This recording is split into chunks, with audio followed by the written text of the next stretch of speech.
देखो आम ओडिशा तो शिव को पूजा करने को मंदिर में आलाउ करती ब्राह्मण पूजा करती तेणु आपण मैंने जब शिव को पूजा करने चाहूबे अभिषेक करने चाहूबे आप निजे निजे शिव को एमती मटी शिवलिंग बनई निजे भी पूजा करें पूरा श्रावण मास भरी किंतु ए पूजा कले आप नॉनवेज और प्याज मतलब प्याज रसुण खाया पड़ोनी कहीं शिव यदि घरे बनाऊँच सब छाड़ा पड़ो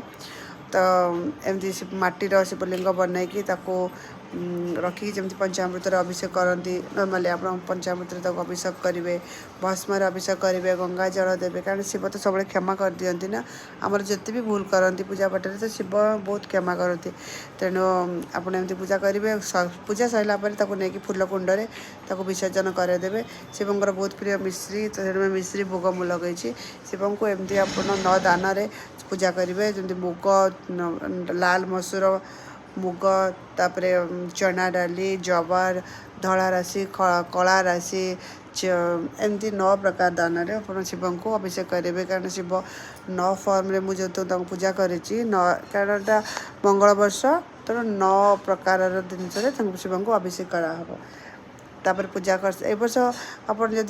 जी भी पूजा घरे करना मैंने देखुए बहुत घरे बहुत चेंज हम बहुत घर प्रोब्लेम चेंज हुए आ जो मन राग आसुव पूजा कले राग भी शांत हम आप जहाँ को यदि बहुत जो राग आसुव ना से मैंने शिव को एवरी घरे भी शिवलिंग बनई अभिषेक करेंगे मो पाखे तो बेलपत्र आउ शिवंर आर बहुत जिनस धतुरा जो अरख फूल सब जिन मत कि मिलानी तो जहाँ भी मो पाखे अच्छे से मु पूजा कली यदि आपको मिल से अभिषेक कर बहुत पसंद आटार दीप बन 5टा बत्ती देकी शिव को अभिषेक कर मैंने आरती करेंगे कारण बहुत शिवंर बहुत पसंद कारण 5टा बत्ती से देवे कारण शिव सब बेले पूरा परिवार को लेकिन रुहति तेणु से पूजा करूँ देखो ए वर्ष श्रावण मास सैला बेलू आप निश्चय मनस्कामना पूर्ण हम आबे भी मनस्कामना जोड़ा करेंगे ना केवे क्या कहे पूजा पूर्ण नहला पर्यंत आप पूजा पाठ कौन कर ना एमती क्या भी कह भी आवश्यक ना आने वीडियो बनवार उद्देश्य कि समस्ते मत कहते ना कि